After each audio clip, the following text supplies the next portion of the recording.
Gas cylinder ಸೋರಿಕೆಯಿಂದಾಗಿ ಮನೆಗೆ ಬೆಂಕಿ ತಗುಲಿದ ಪರಿಣಾಮ ಮನೆಯಲ್ಲಿದ್ದ 7 ಜನ ಗಾಯಗೊಂಡಿರುವ ಘಟನೆ ಧಾರವಾಡದ ಹೊಸ ಯಲ್ಲಾಪುರ ಸುಣ್ಣದ ಭಟ್ಟಿ ಬಡಾವಣೆಯಲ್ಲಿ ಶುಕ್ರವಾರ ಬೆಳ್ಳಂಬೆಳಗ್ಗೆ ಸಂಭವಿಸಿದೆ.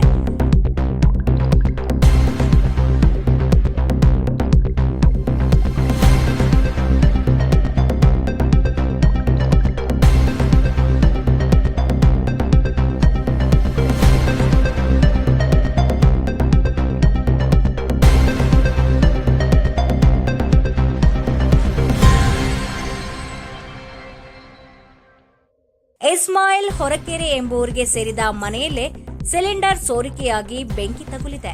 ಈ ಘಟನೆಯಲ್ಲಿ 6 ಜನ ಗಾಯಗೊಂಡಿದ್ದಾರೆ. ಇದರಲ್ಲಿ 3 ಮಕ್ಕಳು ಸಹ ಇದ್ದಾರೆ. ಸದ್ಯ 3ರ ಸ್ಥಿತಿ ಗಂಭೀರವಾಗಿದೆ.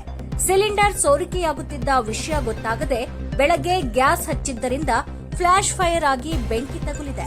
ಇದರಿಂದ ಮಕ್ಕಳು ಸೇರಿದಂತೆ ಒಟ್ಟು 6 ಜನ ಗಾಯಗೊಂಡಿದ್ದು, ಇನಾಯಾ, ಕೈಫ್, ಅಮೀನಾ, ಇಸ್ಮಾಯಿಲ್, ಜರೀನಾ ಹಾಗೂ ಮಹಿರಾನ್ ಎಂಬುವರು ಈ ಘಟನೆಯಲ್ಲಿ ಗಾಯಗೊಂಡಿದ್ದಾರೆ.